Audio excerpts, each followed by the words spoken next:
All right, folks, I don't know if any of you have got one of these Coleman Saluspas out here. I just took mine out after winterizing it, took it down, deflated it, rolled it up, put it back into the box like as best as I could.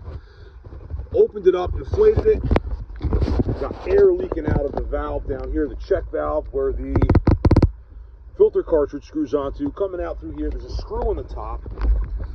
And you got this little opening here, bleeding out air. All right, there's a hose connected to that inside of the inflation chamber where once I deflated it, this is the Boston valve that you inflate and deflate the actual tub from. But inside there is a clear tube. It's back there. It connects. If you can finagle this thing correctly, you can see it's cracked right there. This is horse crap for like 400 bucks that I paid for this.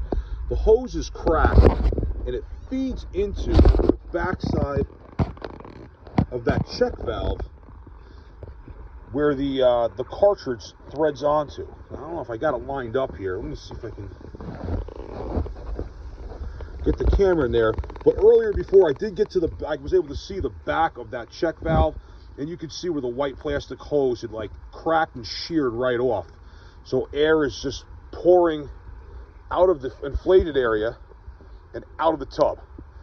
Now, if this happens while you have the tub inflated, water is going to backfill into the tub, and water is going to displace the air and fill up the tub. So when you try to move it, it's not going to move, because as you drain it, water is going to be inside the walls of the PVC inflated areas.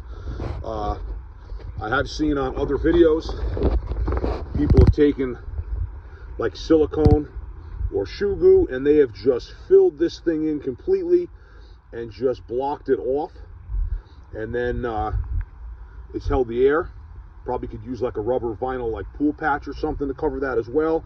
I know there's also the top of the hose goes up here. I don't recall hearing any air leaking out of this check valve up here. It's like an overpressurized check valve where if the inflation chamber is overinflated, air will release out of here so you don't blow out the tub itself.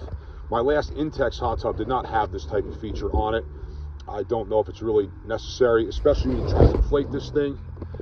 There are vents when you inflate, so you can't overinflate this. It hits a certain pressure and just bleeds air out at the pump. So I think I just might do that. I'm going to plug that up and I'm going to give this a try again at a later date. Hopefully this helps.